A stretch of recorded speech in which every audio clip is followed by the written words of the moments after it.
now request Brother Suresh to have the welcome address. Good evening, all of the Madras Presidency Law Firm friends, and today's our special speaker, Mr. Shiv Prakash sir. Why I am saying he is special because he is very much knowledge having the particular subject. Earlier also we heard about that particular topic, specific performance. Even though today our lovable brother Mr. Shivaprakash sir is giving in a third round, I think so. This is the third session is going to conduct within us, and I'm very warmly welcome all of our members because we are in the 24th knowledge series. It is a very grand success for our Madras Presidency Lawyers firm.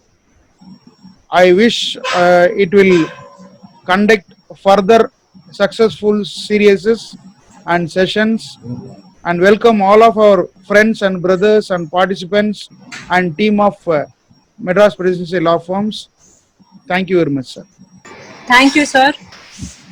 Now, introduction of the speaker. Mr. Sivakumar sir will be introducing the speaker for the day.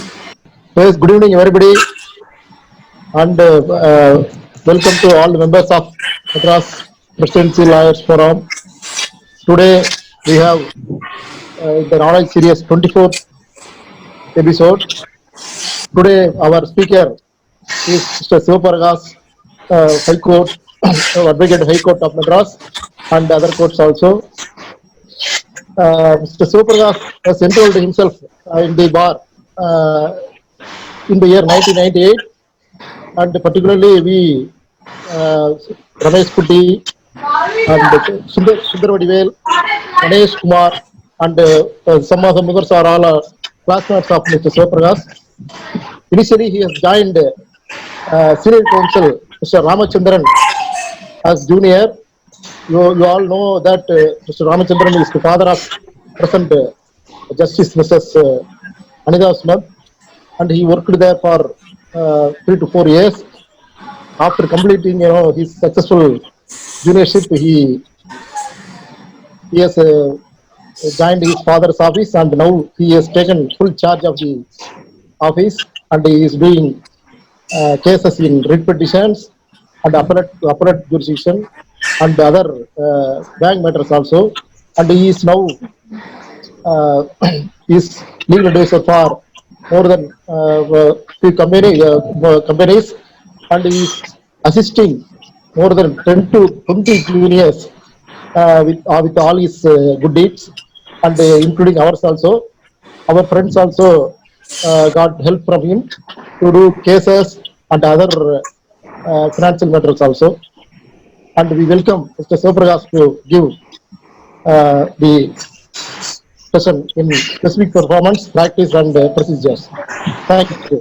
Thank you for the opportunity. Thank you, sir. Now, our speaker for the day, Mr. Sivaprakash, will be enlightening us on specific performance. Sivaprakash, sir, Yes. The floor is yours, sir. Thank you. Thank you, Shivakumar, for a wonderful introduction of myself.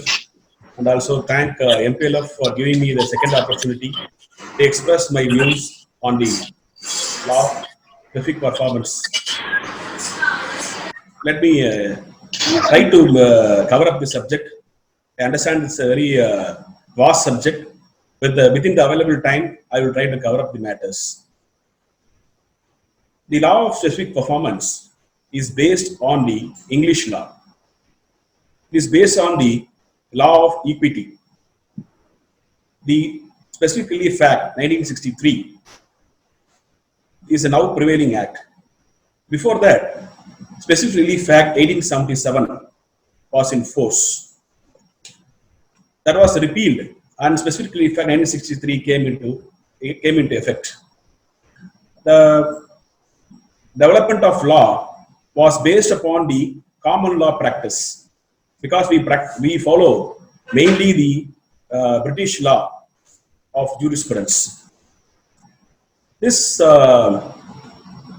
specific performance is invoked when the damages are not sufficient to compensate the injury. Often, we come across the sale agreement and agreement of service contracts.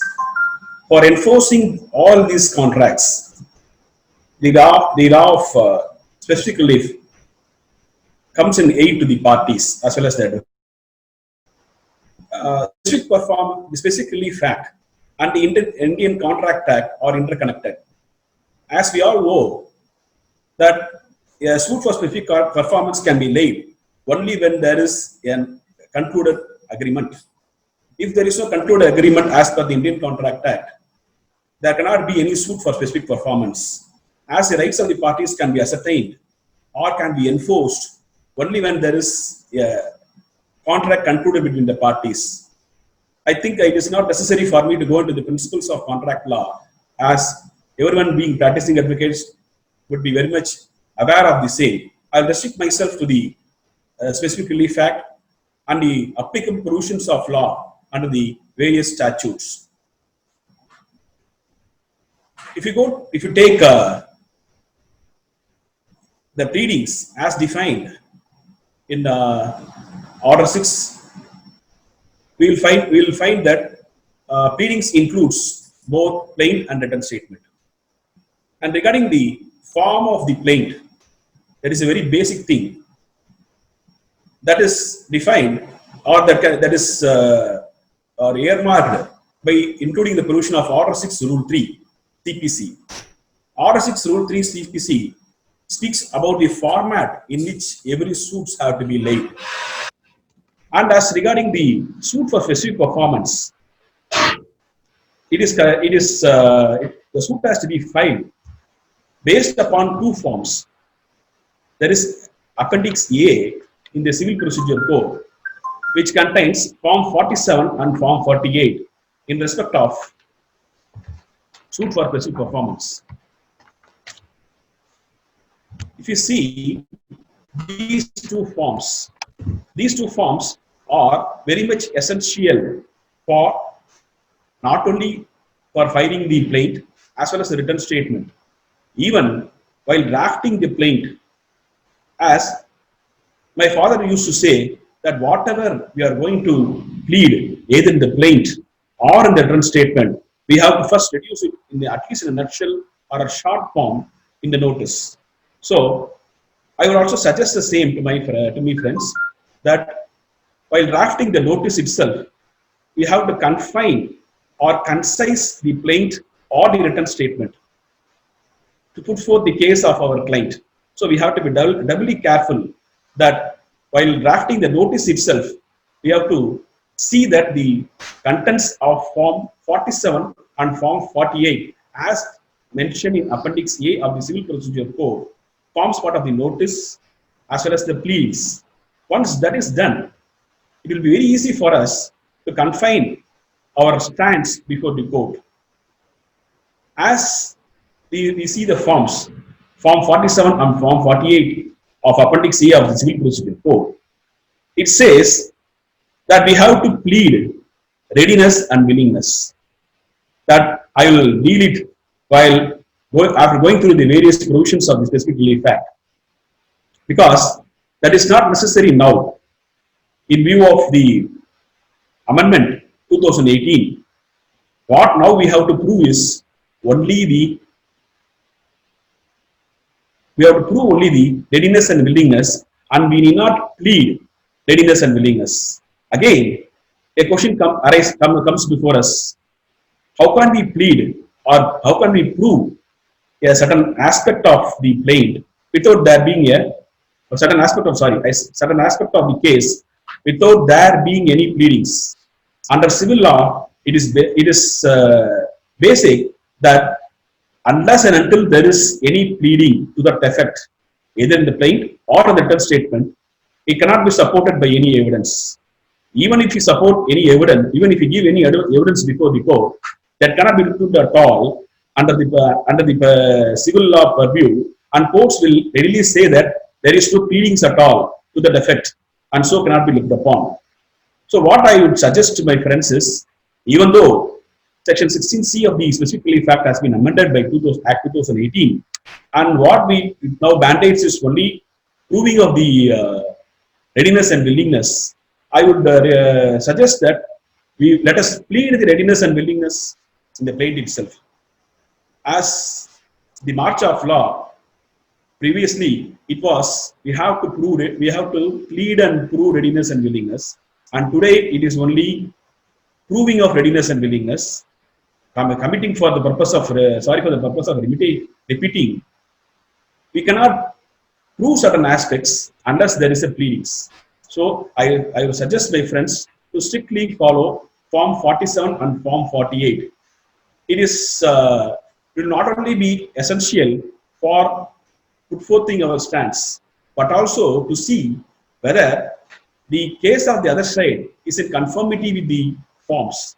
If the plaint is not in conformity with the forms, it will be very easy for us to thrash away the case of the other side. Next point is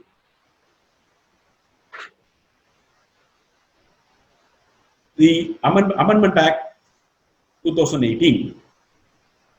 Under the Amendment Act, the discretionary power granted to the court for passing a degree for specific performance has been taken away. And what now the Act says is the court shall. Previously, Section 20 of the Specific Relief Act said that the court may. Court may means court has discretion, even though if you satisfy all the requirements which are necessary for us to get a degree, still the court had a discretionary power to reject it. Now, under the Act 2018, that aspect has been taken away, and the Act specifically says that if the parties satisfy Section 11, 12, 14, and 16, that is suffice for a court to pass a degree under section and a degree for specific performance. Now, under what principles of law or what doctrines the Specific Relief Act or the specific performance came into force? The first principle is ubi jus ibi remedium, which means any person suffered injury cannot be left without any remedy. The second point is he who seeks equity must do equity. The third principle is the person who comes to court should come to court with clean hands. The fourth point is equity treats as done what to be done. And the fifth point is delay defeats equity. That is vigilantibus non dormantibus jura subinent. That means the law serves the vigilant and not those who sleep. What are the essentials to be proved in a suit for specific performance? The first criteria which any party has to prove is the existence of a valid contract. And the second fact to be proved is the readiness and the willingness. And the third fact is good faith, diligent and equitable conduct, and fourth is the cause of action.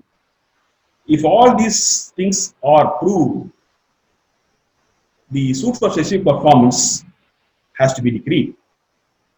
Now, I have been telling all along about the Specific Relief Act 1963 regarding the specific performance. There is also one another statutory specific performance which is available under the CPC. That is Section 144 CPC, which says that, which talks about restitution. Restitution under the CPC, I'll read the relevant provision. When and insofar as a degree is varied or reversed in any appeal, revision or other proceedings, or is set aside or modified in any suit instituted for the purpose of this court, which pass a degree or order, shall, on the application of any party entitled to any benefit, by way of restitution, otherwise cause such restitution to be made. So it is more or less an equitable remedy and is a statutory specific performance. This is my view. Now, I will go into the specific or the important provisions under Specific Relief Act as amended by Act 2018. The first provision is Section 9. Section 9 of the Specific Relief Act. It talks about the defenses respecting suits for relief based on contract. I will read. Except as otherwise provided herein, where any relief is claimed under this chapter in respect of a contract, the person against whom the relief is claimed may plead by way of defense any ground is available to him under any law relating to contracts. So this is the defenses which are to be raised. And the next important section is Section 10. This is very vital because in the previously the discretionary relief was given to the court to grant specific performance. Now the amended Section 10 reads as follows.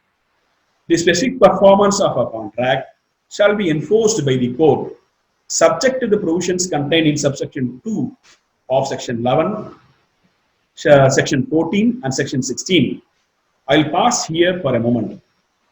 The word, the court shall enforce, that is most important, because if all the requirements under Section 11, 14 and 16 are satisfied, the court has to enforce the contract by passing a decree of specific performance. Now, another important provision is Section 11.1. It talks about the contracts entered by in their trust. Section 11.1 says that any contract entered with the trust has to be enforced. But there is another restriction under Section 11.2a. It says that even though there may be a controlled contract, if the contract entered by the trustee of a trust which is in excess of the powers granted to him, it cannot be enforced. So Section 11.2a of the Specific Relief Act has to be looked into before filing a suit or before filing a suit for specific performance, because if it is if the agreement entered by the trustee with our client is in excess of the powers, here again the excess of the powers has to be confined only after seeing the trust deed. If the trust deed speaks about the other aspects, we do not worry about the Section 11.2a. If it is otherwise, Section 11.2a has to be looked into. Another important provision is Section 12. Section 12 is specific performance of a part of a contract. Normally, we all had seen what can be enforced in full. Whether a part of a contract can be enforced. There is a provision under Section 12, subclass 2. I will read. Where a party to a contract is unable to perform the whole of his part of it, but the part which must be left unperformed be only a small proportion to the whole in value and admits of compensation in money, the court may, at the suit of either party, direct the specific performance of so much of the contract as can be performed and award compensation in money for the deficiency. Here, the part performance of a contract can be enforced provided the compensation can be given in the party who seeks admits the compensation for the part of it for which there is no non-performance. Now, we will visualize a situation where after entering into the agreement of sale, there is a land acquisition. Previously, they might have entered into a sale agreement for 10 acres of land. Let us say, after the land acquisition, 7 acres of the land has been taken away by the government by way of land acquisition, can the agreement holder enforce for the entirety? Section 12(2) says, in that case, if he is insisting for the entire 10 acres, the agreement cannot be enforced because the major portion of it has been taken by the land acquisition. In order to give remedy to a party, even in other circumstances, if he admits the compensation, the remaining part of the contract can still be enforced. That is what section 12(2) says. Because normally we cannot see such cases being filed. Normally, what we see is specific performance in respect of the entire contract, not a part of it. Very rarely we find such suits. Next comes section 14, which says that what contracts which are not specifically enforceable. Here again I will read the section. Class A says where a party to the contract has obtained substituted performance under section 20. What is substituted performance? Let us assume A and B enters in an agreement for sale or any service contract, and B is not able to perform his part of the contract. A can get this remedy by invoking his own agency or by invoking the third party's assistance. For invoking substituted performance of a contract, the party who is affected has to issue a notice to the other party who has not complied with his part of the contract. Only after 30 days notice, he can go in for a substituted performance of a contract. And once the contract is substitutedly performed, can the party who has cheated the person can be left without any penalty or punishment? Still, he can enforce the compensation. That is what section 20 reads. That I will come to that at a later point of time. So section 14 subclass B, where it involves continuous supervision of the court. What is continuous supervision of the court? If the terms and conditions of the contract involves the participation of the court in throughout from the starting of the enforcement till the completion, that the court cannot look into, because that is not the purview of the court. So if any contract involves a continuous supervision of the court, that cannot be specifically enforced. And the subsection C of 14, which reads, contract which is so dependent on the personal qualifications of the parties that the courts cannot enforce specific performance of its material terms. Suppose if there is any specific qualifications which that person alone have it, that cannot be specifically enforced in material terms. That is what section 14 subclass C says. Then the other important provision under the specific relief act is section 16, which bars a relief of specific performance. That is, when a specific performance of a contract cannot be enforced.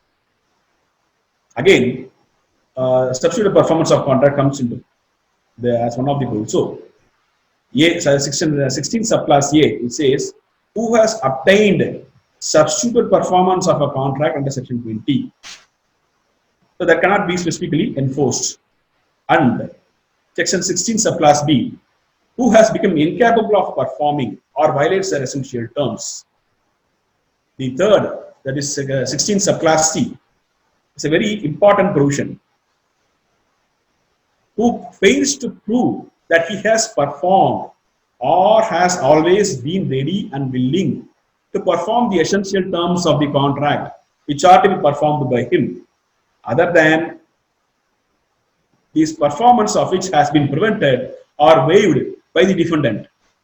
Here, section 16C prior to the amendment of Act 2018, the provision read was who fails to plead and prove. Now it is only proving.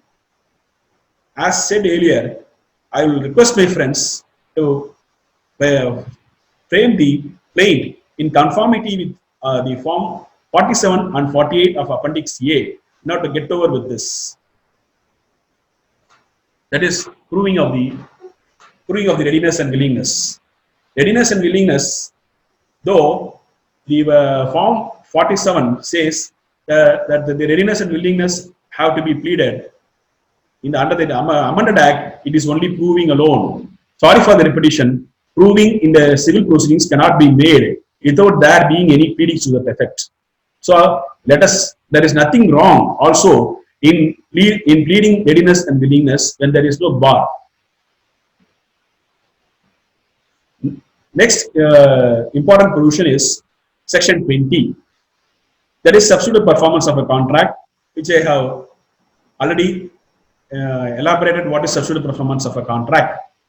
And before invoking substitute performance of a contract, what is mandatory is we have to issue a notice in writing of not less than 30 days on the party who has committed the breach.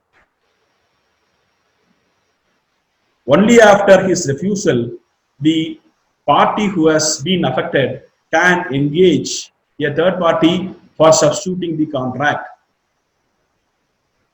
Here, section 20, there is a proviso clause. What is that proviso? Proviso says that the party who suffers such breach shall not be entitled to recover the expenses and cost under subsection 1 unless he has got the contract performed through a third party or his own agency. So, in order to recover the expenses, he has to get the contract performed by a third party. That is a proviso. So, the entire subsection 20 has to be read together, and for getting the expenses recovered, the party affected has to issue a notice to the party who has breached not less than 30 days. There should have been a failure, and the affected party should have availed the services of a third party or his own agency, and only if all these conditions are satisfied, he is entitled to recover the expenses. And by the Act 2018 amendment, another important provision has come into the has been included by the legislatures and the specific effect. That is section 20A and 20C. First, I will go through section 20A. That is in respect of the contracts relating to infrastructures. We have seen various projects of the governments standing still in a very same position for years and years together without there being any progress, simply because there has been a court proceedings and there has been an injunction. To that, there is a guidelines for the court for under which circumstances the injunction has to be granted. Section 20A. No injunction shall be granted by a court in a suit under this Act involving a contract relating to an infrastructure project specified in the schedule, while granting injunction would cause impediment or delay in the progress or completion of such infrastructure project. So, the courts are not totally precluded from passing an order of injunction. Here again, my view is the discretionary power has been given to the court for granting injunction because there may be, because of non-granting of injunction, there may be some damage or sufferings by the party who has approached the court. In order to bring an equity, court has to grant injunction. But court, while granting such injunction, has to keep in mind whether the granting of injunction will cause delay in the completion of the project. If the injunction sought for is granted, if not delaying the completion of the project, then the injunction can be granted. Another important provision is section 20C.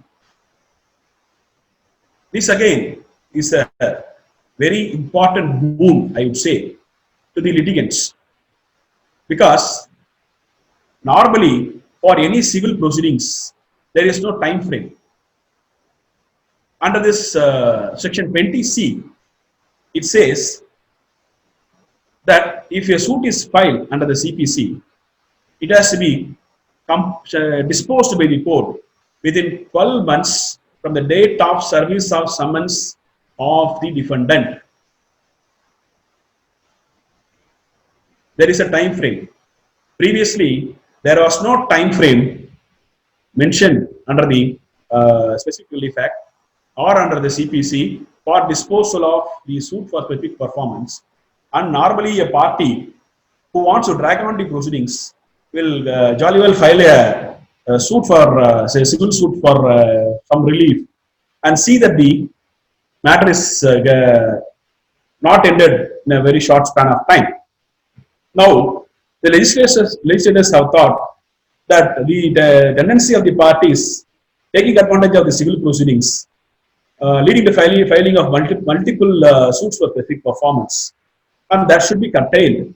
That is the tendency of keeping the suits pending.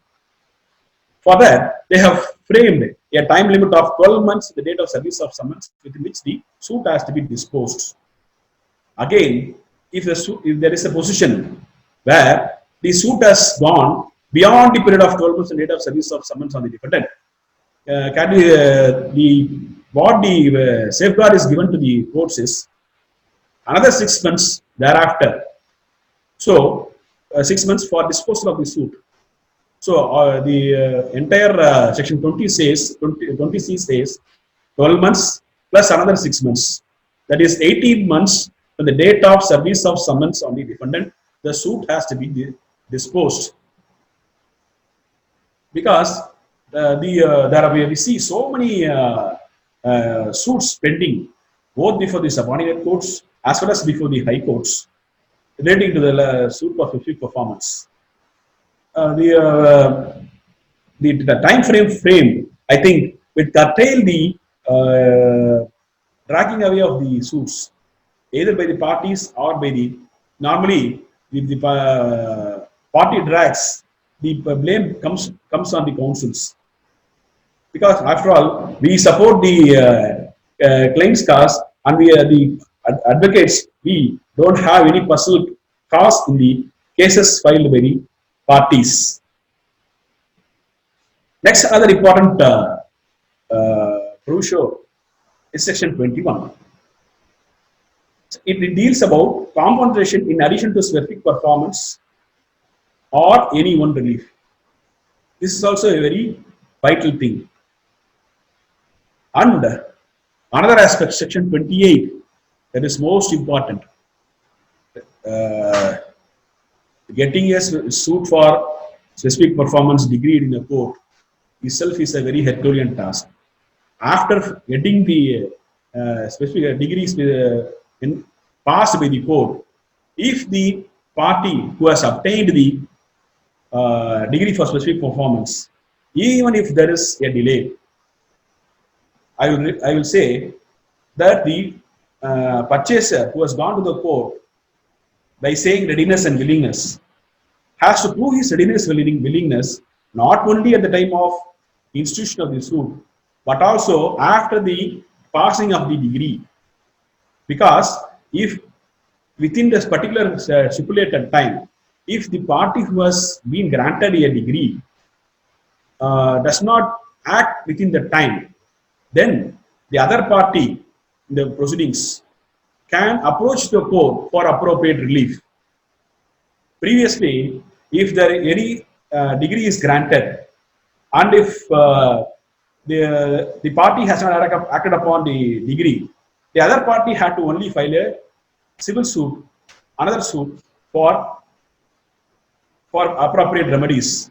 Now, Section 28 comes into play, wherein the party can rescind the contract even after the passing of the degree. So this is most important. So, friends, I would request you to advise the client not only at the time of framing the contract, not only at the time of sending of the notice, but also the time of this time after the disposal of the suit, because what I would foresee from reading of section 28 is the readiness and willingness of the purchaser has to be proved even at the time of granting the degree of specific performance. For the party cannot walk away by knocking a or getting a degree of specific performance and put a third party into trouble. For only for that, for taking away, for removing the difficulty, the section 28 has been introduced. Now, another question comes. I have read the relevant provisions under the specific relief act. Another question comes in our minds while we file a civil suit based upon an agreement of sale. What normally any advocate does is they just file a civil suit for injunction without reserving the right for filing a suit for specific performance.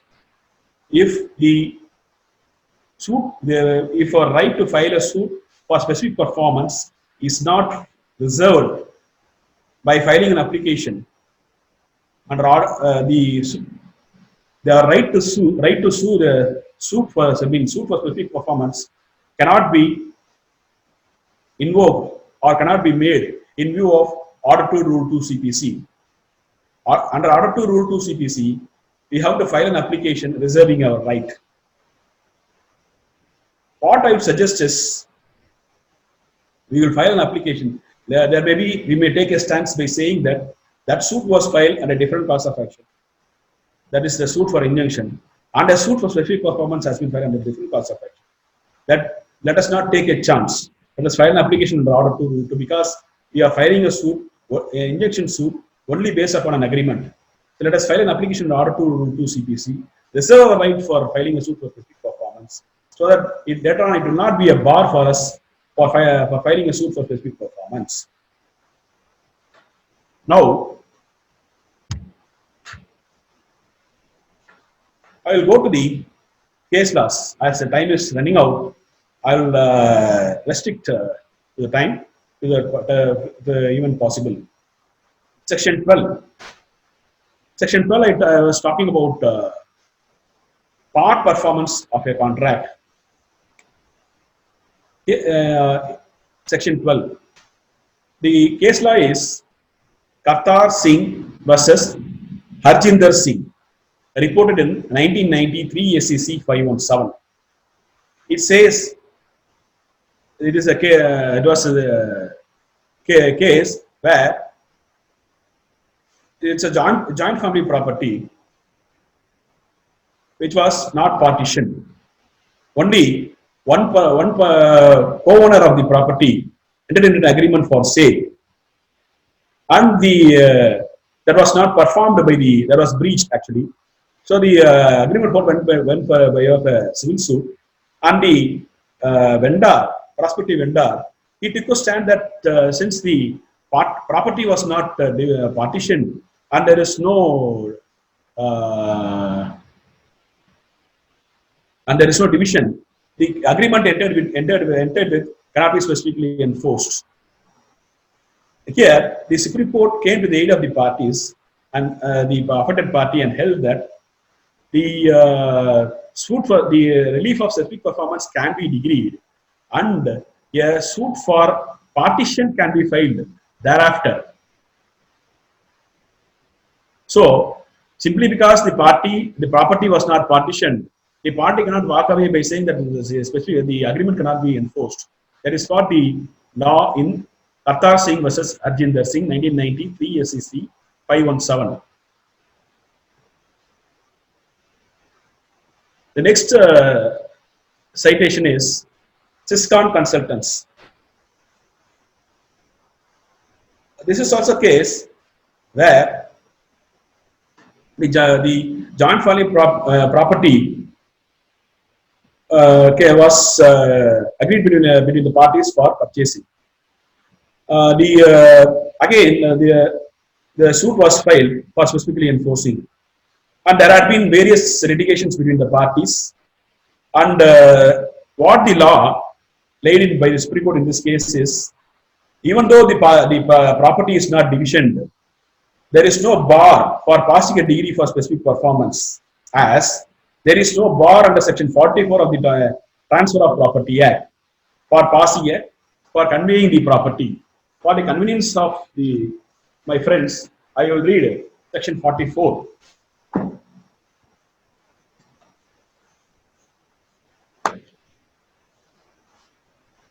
Transfer by one co-owner, where one of two or more co-owners of immovable property legally competing in that behalf transfers his share of such property or any interest thereon, the transferee acquires as to such share or interest, and so far as is necessary to give effect to the transferor's right to joint possession or other common or part enjoyment of the property, and to enforce a partition of the same, but subject to the conditions and liabilities affecting at the date of transfer, the share or interest so transferred.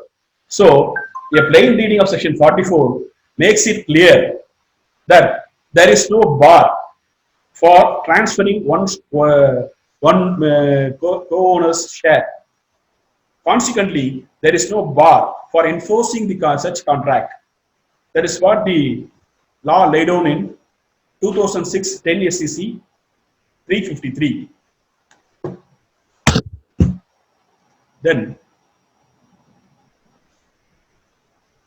regarding readiness and willingness, friends, I like to say here that Specific Relief Act 1877 did not have the essentiality to prove or compulsoriness to prove readiness and willingness under the 1877 Act. This is a case which came before the Privy Council. I would say the citation is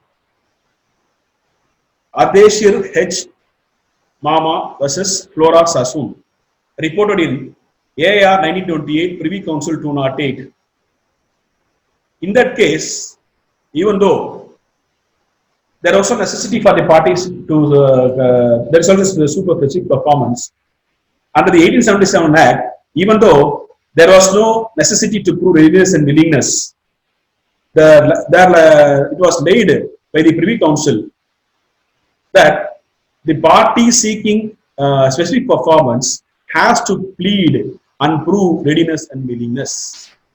That is the eye-opener or the reason behind the formulation of Section 16C of the Specific Relief Act. Only based upon that judgment, the legislatures thought fit to introduce Section 16C of the Specific Relief Act, mandating to prove readiness and willingness. The above citation of the Privy Council has been followed by the Supreme Court in A. Kantamani versus Nazreen, reported in 2017 3 scale 331. I will repeat. A. Kantamani versus Nazreen Ahmed, reported in 2017 3 SEC scale 331. Reiterating the principles in this judgment, their lordships reiterated the principles laid down by the Privy Council in 1927. Friends, let us visualize the situation. The wisdom of the Privy Council to pass or to lay such a law, even though when there was no necessity to prove readiness and willingness, their lordships have held that the party seeking specific performance has to prove readiness and willingness. That is the law even till today. Next aspect in specific performance is whether time is essence of the contract. Regarding the agreement of sale in respect of a property, their lordships have held, or the Supreme Court have held, that time is not the essence of the contract if the conduct of the parties otherwise mean. The leading case law is the judgment of a five judges bench reported in 1993 1 SEC 519. I repeat, 1993 1 SEC 519. Chandrani versus Kamal Rani, wherein the lordships held that time is not the essence of the contract if the conduct of the parties otherwise mean. Their lordships have held that the facts and circumstances only determine whether the time is the essence of the contract. The same aspect, what the law laid down in Chandrani versus Kamal Rani, has been followed in Sarvamani Kandappan versus Rajalakshmi and others. I repeat, Sarvamani Kandappan versus S. Rajalakshmi and others, reported in 2011 12 SEC page 18. The relevant portion is paragraph 35.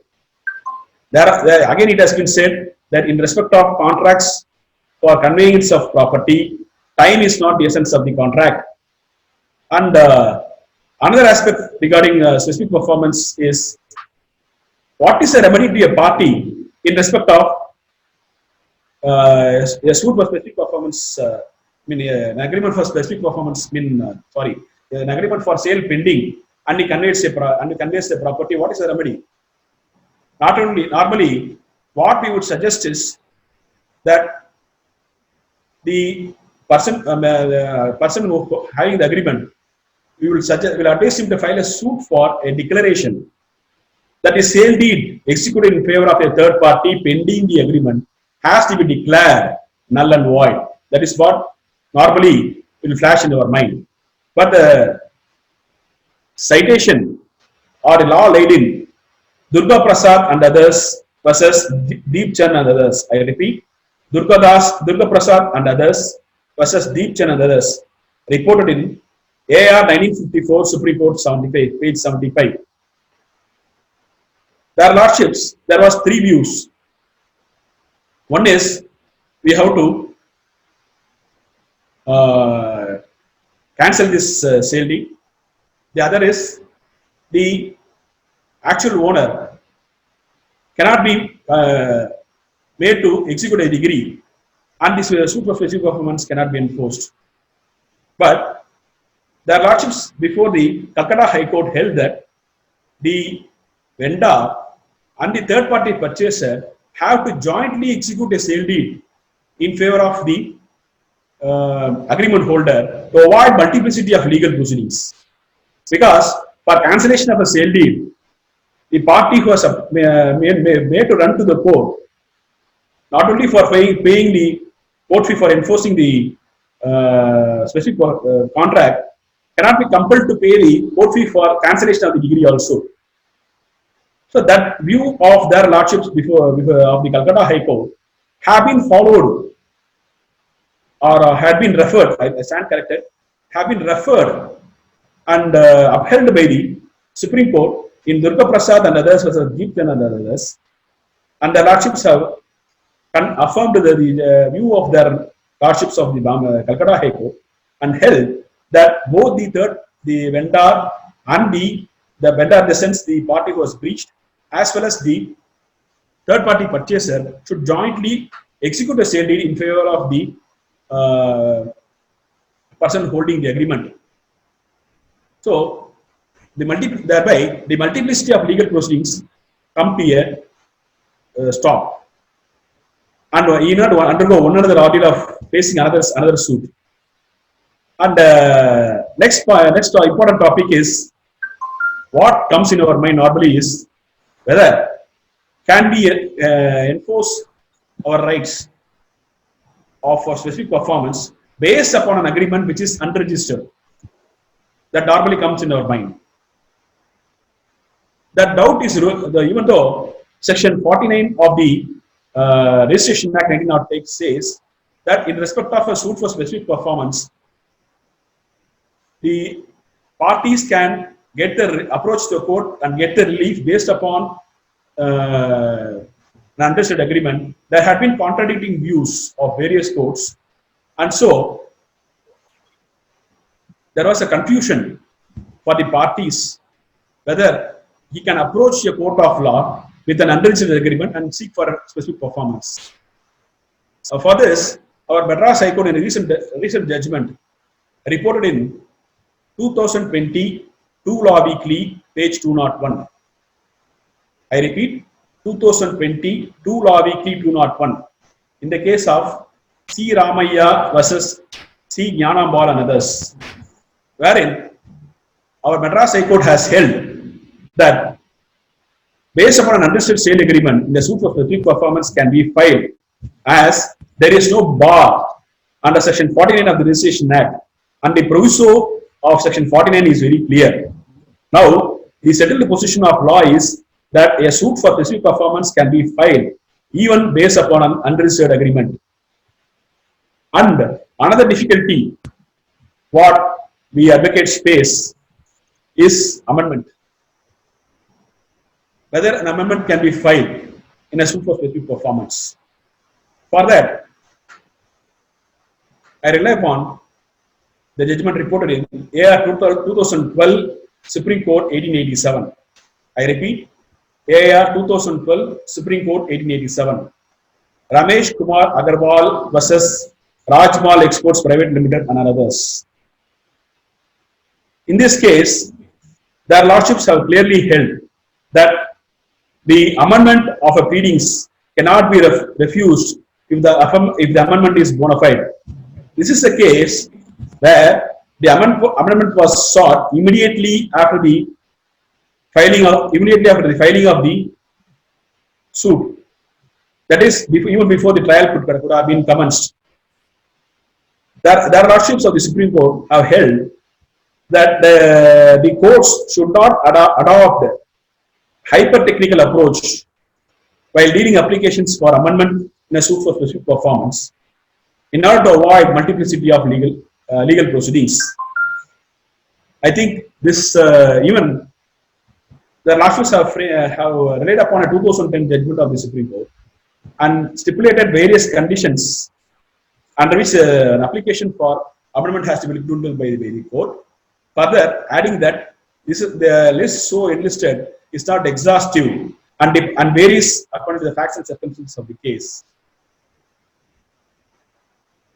Another important judgment which I came across in respect of specific performances is the judgment of our Madras High Court reported in the case of K. N. Jagannathan versus S. M. Devaraj and others.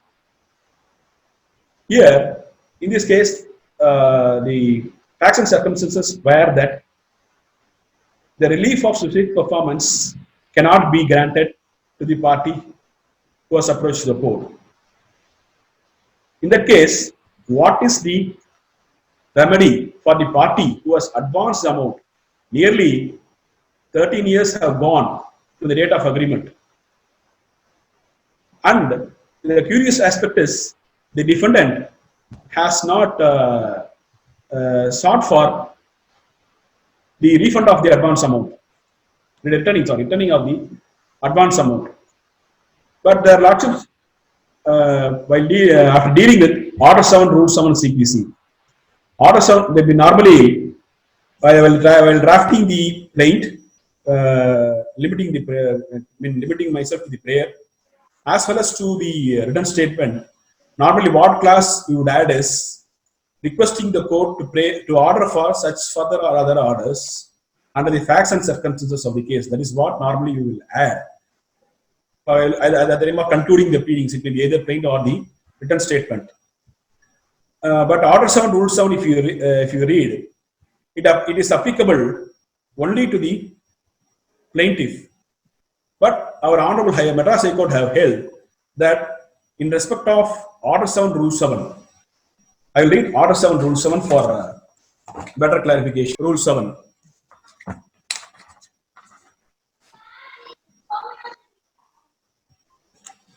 Every plaintiff shall state specifically the relief which the plaintiff claims, either simply or in the alternative, and it shall not be necessary to ask for general or other leaves. So the thing is, general prayer should be there. That is what Order 7 Rule 7 says. And court came to the aid of the party, affected party, and said that even though the defendant has not asked for refund of the amount, and said that Order 7 Rule 7, though it is applicable to the plaintiff, it is also applicable to the defendant, as it is a pleadings, ordered the relief and ordered for the refund of the amount, since the suit for specific performance is based upon equity, and since the court has come to the conclusion that specific performance cannot be granted, the party who has received the advance amount cannot be left without any directions from the court, and so court directed the defendant to refund the advance amount along with interest, or else he would have been compelled to file another suit praying for refund of the advance amount and along with interest. So that is what is thing.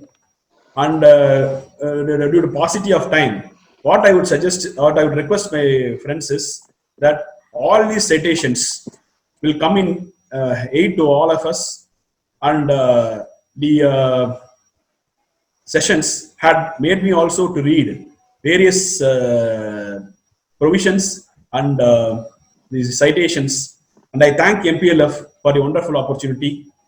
Friends, I might have left out certain aspects due to paucity of time. Kindly pardon me for the same. Jaydisha, the session, my sessions is over. Thank you so much, sir.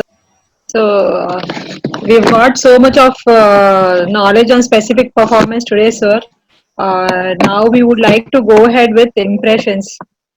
I would like to now invite Mr. Gajapati for his impressions, sir. Prakash, that was an amazing speech or presentation that you have given. Thank you, sir. This new amendment which has come in has got a lot of nuances in it. I know that I could find it. There are certain ambitious provisions in this. We need to watch out how it is going to come. Like for instance, 20C, Yes. though they have said 1 year and then extension of 6 months. What happens after that? Yeah. Who's going to be penalized? How is Yeah. it going to function? All those Yes. things are a matter of question. I think courts also have come to the situation that they want to go by timeline. We have seen the IBC, Insolvency Bankruptcy Code, how they are maintaining the timeline. I think courts gradually are coming to that extent, and they will be going ahead in that process. One question I wanted to ask now, after the amendment, the question of proof as pleading is become a mechanical process. So Yes. earlier we used to spend so much of time, especially for a specific performance. Now it has become you need not plead everything, you just prove. Yeah. Yes. So the next stage, will it be saying that it will be in the form, you give the form, we will see it. If it is appealable to us, we will go ahead with the ticking of the judgments. So is it going to be that way? So if we are going to that fast track module of, because of the commercialization, and even this provisions, mostly it is only to support the commercial activities. Yes. If that be so, will it still be said that specific performance will come within the purview of just in rem and not just in personam, just basically a contract? The world need not know about it. The contract can be between two persons. It can be decided. So does it still hold space in that jurisdiction, or has it changing to the fact that it is mere a contract? So the world is not necessary. For instance, a money dispute need not Yes, be sir. known for the world at large. Yes. Sir. So are we heading towards that, or have we already come to that? That's my question. Yeah, sir. What my understanding of your question is whether the proving of readiness and willingness is essential. That's what you are shortly you are putting it, sir. Yeah, proving of readiness and willingness is my first part of the question. You're right. Yes. But is it going to become very academic aspect, or the nuances of pleadings with respect to us already gone? So Yes, how far are we going? We are going in the fast track mode now. So Yes, sir. where is it going to lead? Yeah, it is all courts are cut shorting the things. And as said in my session, sir, the conformity of the form 47 and 48 will suffice, even if there is no necessity to prove the readiness and willingness as per that proviso, sir. So in order to meet the latest trend as said by you, we have to keep ourselves changing. So I think we are heading for that, sir. Okay. Thank you. Once again, that was a very nice presentation. Yes, sir. Many of it, in fact, many provisions I had simultaneously gone through. It was a wonderful presentation. Thank you so much. Thank you so much, sir, for joining. For giving me this opportunity. Thank you. Thank you for joining, sir.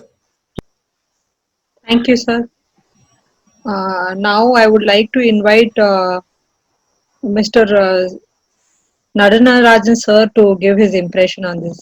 Topic is so dense, and it is very unfortunate to concise it within the time given, because the specific performance deal with so many factors. Even slowly, Mr. Siva Prakash touched on aspect, that is an agreement for specific activities, something like a singer. You enter into a contract, he doesn't sing, then you can't demand any compensation or anything or a specific performance. I mean, you can only ask for compensation, but you cannot ask for specific performance.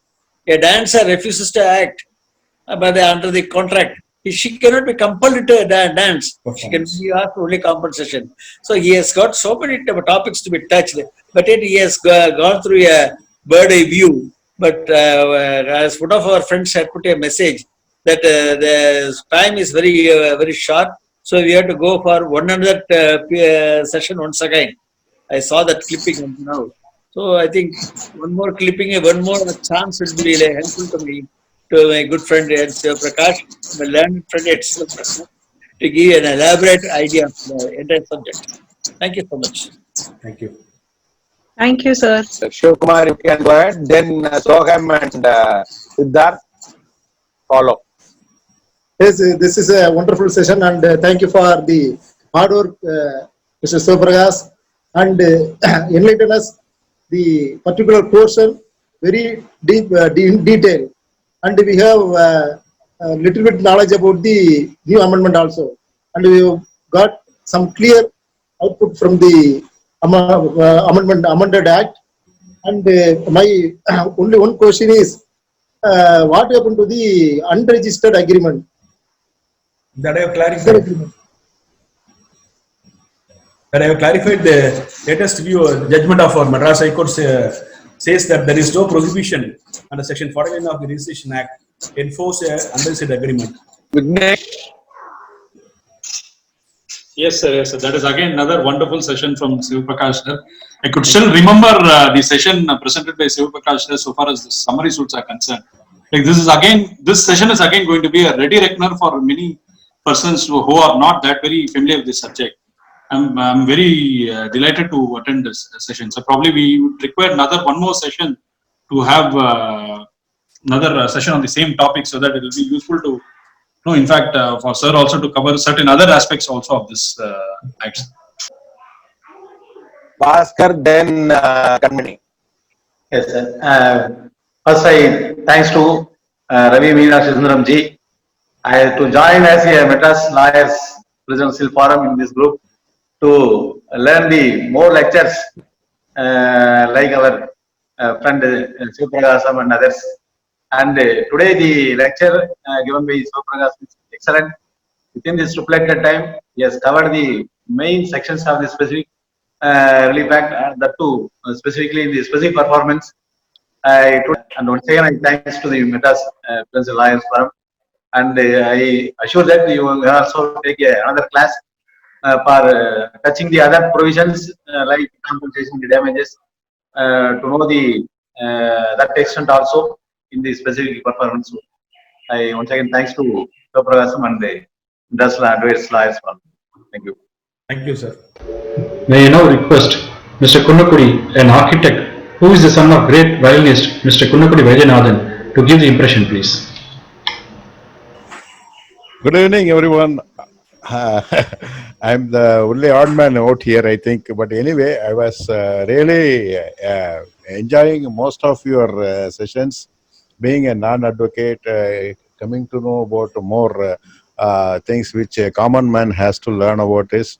And I would like to thank MPLF and Ravi Meenakshi Sundaram to give me such a wonderful platform to know about the particular subjects. And here, one such kind of query which I wanted to put it across for pertaining to the subject what is being discussed today by Advocate Mr. Shivaprakash. It was a wonderful presentation. In certain things in intellectual law of properties where I would like to have some clarity. What will be the situation of the creators who has been created a particular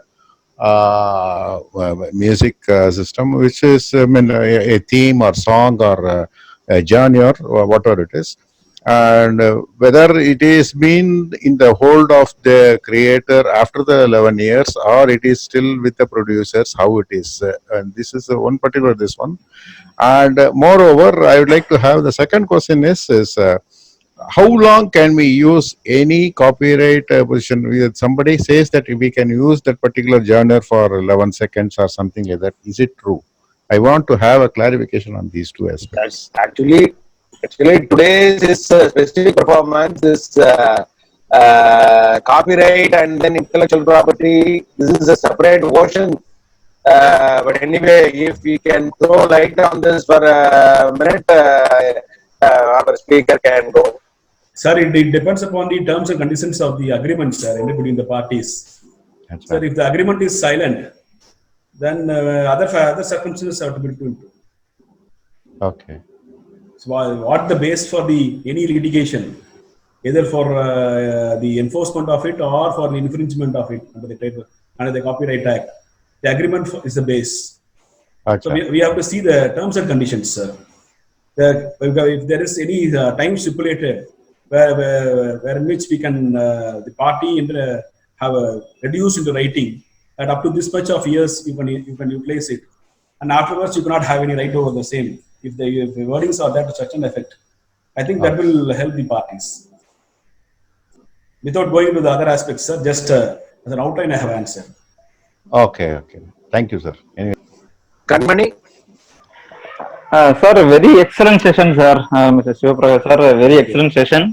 Thank you for MPLF for having so many sessions, and we are getting the knowledge about the session in depth through the speakers like Shivaprakash, sir, our senior in our profession. Very excellent, and also we are keeping updated as if now. Even several citations has been given, even the 2020. In spite of lockdown, we are getting updated over the subject. Thank you, MPLF. Thank you, Shivaprakash, sir. Thank you so much. Over to Jayanti. Thank you, everyone. I deem it a great pleasure to give a vote of thanks on this special occasion. First of all, I would like to thank MPLF team and all my member friends to make this attend this meeting. And foremost, I would like to thank Speaker of the Day, Mr. Shivaprakash, who was obliged to be our speaker today. And I would also heartfully thank all the guests and members who have logged in today and has given their inputs. Last but not least, I would like to thank the MPLF team, without whose hard work these meets would have not been possible, and we would have not been got the opportunity to have such intellectual sessions. So thank you everyone.